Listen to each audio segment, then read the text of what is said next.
So this video is not about how I've been loading up on dividend paying stocks, which might surprise you. I've decided to pause when it comes to building up my dividend portfolio. I'm holding on to them, but for right now, I'm focusing on building up my growth stocks as far as funds and individual stocks. Now that I've put in the work to build out my foundation into things like FXAIX.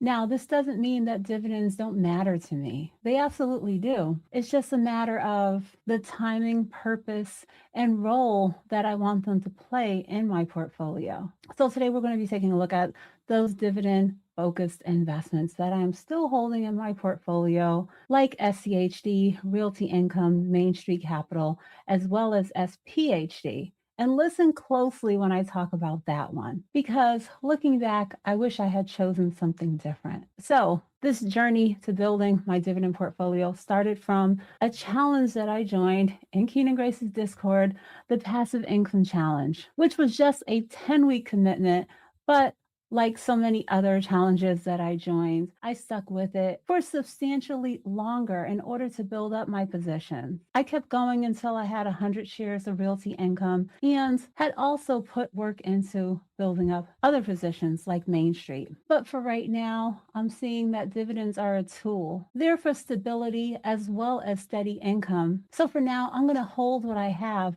but focus on growth because I'm not in the stage yet where I'm going to be tapping into my investments for income in the very near future. So when it comes to the investments that I did choose, they all have strong cash flow, dividend consistency, a history of strong dividend growth. They're doing what they're supposed to do, providing reliable income and not just chasing high yield. So for now, I'm comfortable with not selling, but not building either. Okay, let's start off with the SCHD. And this is one that many people turned their back on, cut from their portfolio because they were so frustrated with the lack of growth. But year to date, it's up 12.91%. And we're finally seeing headlines like this. SCHD ETF is beating the S&P 500 and NASDAQ this year, showing us that in certain time frames, investments like this can hold their own against those funds and stocks that have been having huge growth. Right now, those type of investments are under pressure,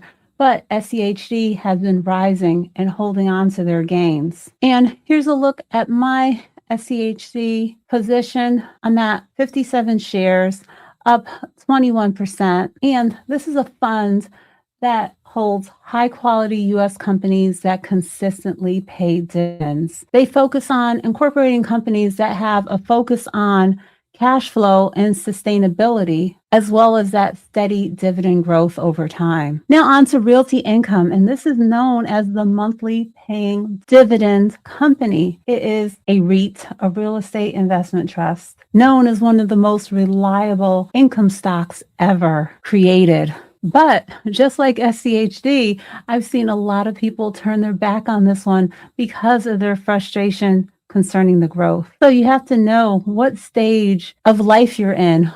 What is your current reason for having this in your portfolio to make sure that these type of investments are the right fit for you right now? So this company has long-term lease tenants, predictable cash flow, which equals monthly income that just always shows up. They've been able to remain consistent through the rate pressure, all the ups and downs in the market. It's a steady income machine, but as you can see, over the last 5 years, it's up just 7%. And here's a look at my position. Currently have 105 shares in this portfolio, and I'm up 12%.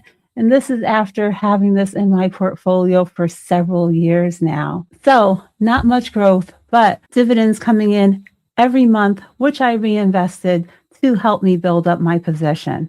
Now on to Main Street Capital, which is a BDC, a business development company, and is actually one of my favorite investments, a spot that I would have thought would have been held by Realty Income or SCHD. So this investment is a little bit different.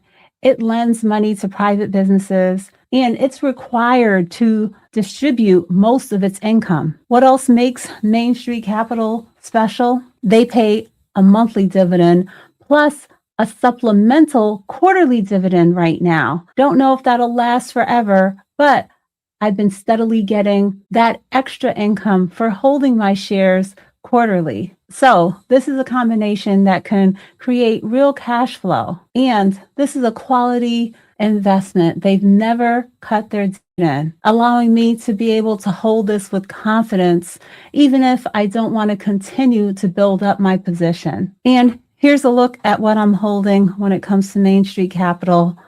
45 shares, currently up about 43%. Okay, last up, let's look at Invesco's S&P 500 high dividend, low volatility ETF. So when I got started building out my passive income portfolio, my dividend portfolio, I incorporated this one along with Main Street Capital and Realty Income because I thought it was a good mix of 3 investments that paid on a monthly basis. So this is a very concentrated investment, focusing on high dividend stocks, like it says in the name, low volatility, a monthly payer, but you're not getting any kind of explosive growth when it comes to this investment. It's another one, just a defensive investment that gives income stability.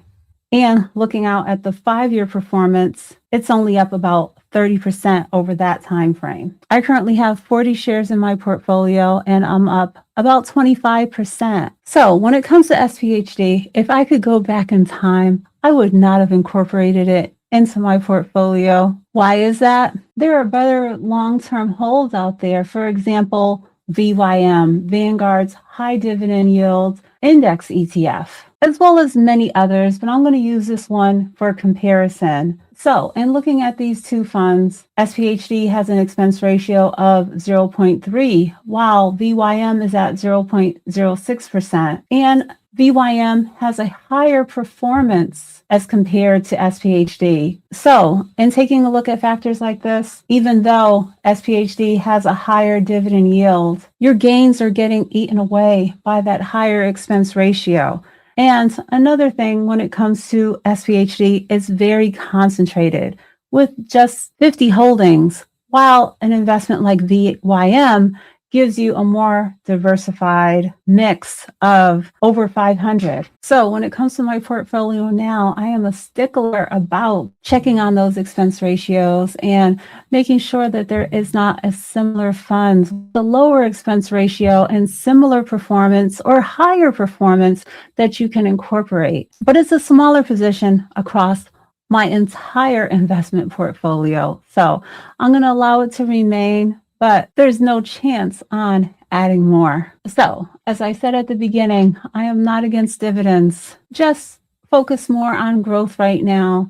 And when the time comes, I'll shift towards creating the balance that's right for me as far as creating income. So just focus on growth stocks and funds to do the heavy lifting for now. Now, I don't change my strategies, rebalance my portfolio constantly. I give things a chance. I take the time to reflect on what direction I want to go when it comes to my investments. And I'm here sharing my personal journey. You have to make the choices concerning your portfolio that align with your goals and needs. I hope you enjoyed this video. Let me know in the comments, what dividend focus investments are you holding in your portfolio? Do you have Realty Income, Main Street Capital, SCHD, or something else like we took a look at with VYM? Two others I've made a comparison about to SCHD in this video are VIG and DGRO. Check that video out. Leave me some comments.